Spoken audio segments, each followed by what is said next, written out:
Hi, I'm Bluebee. This is 14 Days of Zines. Welcome to day 2. Today we're talking about magical mini-zines again. Yesterday we looked at making analog mini-zines, and today we're going digital. Part 1. Inspiration. Here are some digital mini-zines from my collection. I got these couple in a zine swap. This one, ideas for your bucket list. So many ideas in here. And this one was made by Freckleface Studios. And then I also got this one, things I did as a tree planter that weren't tree planting. It says made digitally and printed at my local library. And this one's by Psychic Noise. With this one, Freckleface Studios has actually glued the pages together, so the pages open really nicely. This is a digital mini-zine that I made, why you should send more mail and fun creative ways to do it. I love sending mail, so this was a no-brainer kind of a zine for me to make. Stamps, I love stamps, so this was a fun page to make with a few different kind of stamps on it. Some mail challenges, mail swaps. And here's another of my digital mini-zines. This one's back to school. I made this to look like a composition book.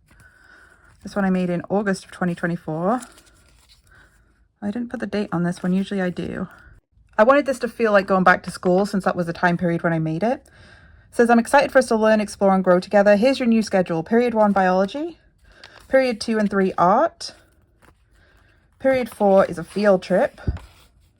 This has many adventure ideas. Period 5 is PE, so it's right around the Olympics time. Part 2, the idea. I've had this idea of making a zine about little guys I just found out about. When I see a new to me creature while I'm wandering around the internet, I take a screenshot. I think today's the day for making a zine about it. So I want to make an art piece for each creature, and then maybe a fact or two on each one as well. I also have this quote from Boyhood that I screenshot that I think would work well on the back. Part 3, planning.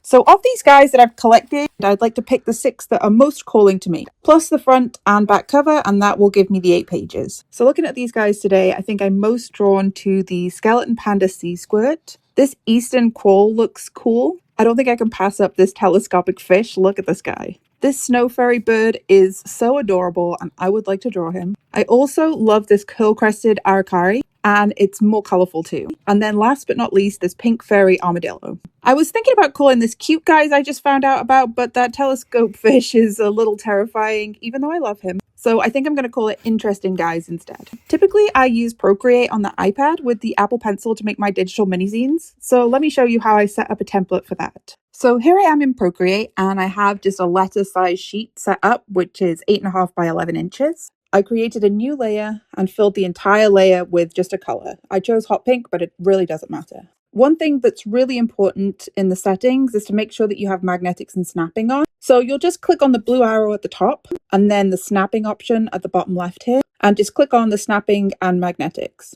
I'm also going to make sure that the freeform option is on here. Then I'm going to squeeze in the layer to the middle and it should snap to the middle point. And I'm going to do that both horizontally and vertically. And it should give me the correct size for this quarter sheet of paper. Next up, I'm going to create another new layer and fill that completely with a different color. Again, it doesn't matter which. I'm choosing this bright green. Then I'm going to kind of do the same thing, except I want this to be half the size of the pink. And again, it should snap into place once you get it in the right area. Then I'm going to take my pink layer and line it up with the edge of the green layer. So now we should have that top left quadrant split in two.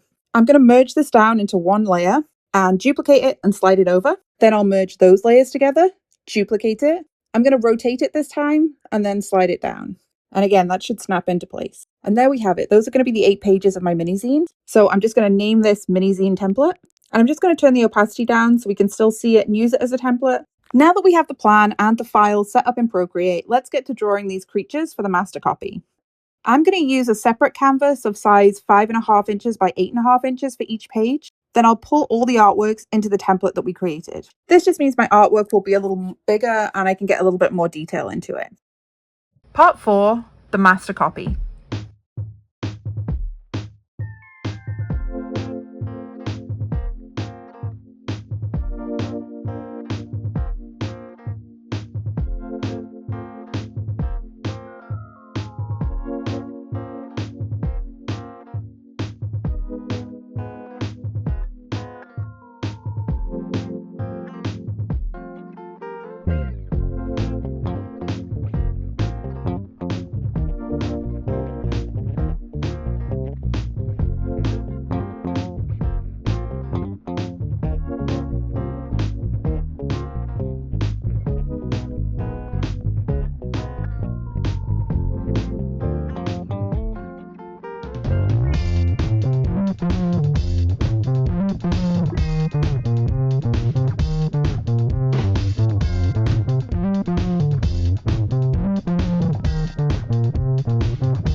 Now I have all 6 artworks for my mini zine, and I have the front cover and the back cover, so all 8 pages. I'm going to make sure that page assist is on in Procreate. That way I can see each artwork as its own page here. Then I'll go to share and export this as PNG files, and it will give me all 8 of my files at once. I've now pulled all these artworks into our original digital mini zine template, and now it's a case of just arranging them on the template.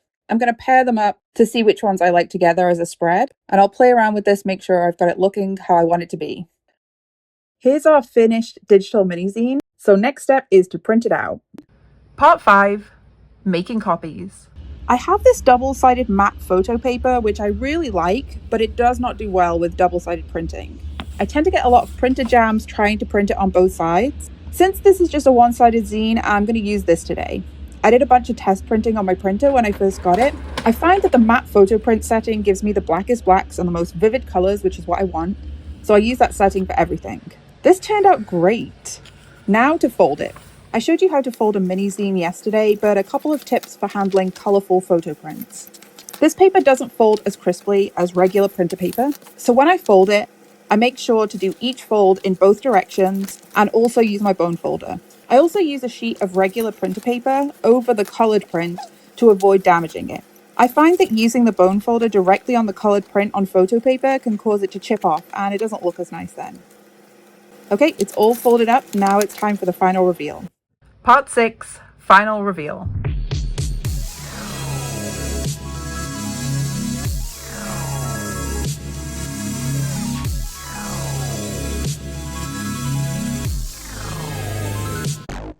Part 7, thoughts. As I mentioned, I've been thinking about making the zine for a while, and I'm so happy with how it turned out. It's so colorful. Colorful digital zines are some of my favorite to make. I enjoyed making all the different artworks. I like learning facts about these interesting little creatures, and this gave me the opportunity to do that. I think I'll keep collecting little guys and consider making another volume. If you want a copy of this zine, I've put it in my Ko-fi shop, and I'll link that down below. Let me know any thoughts or comments you have about this zine or any of these creatures. I'd love to talk about it with you. That's it for Magical Mini Zines Digital Edition. I'll see you tomorrow where we're talking about quarter-size zines. Thanks for being here, and I'll see you next time.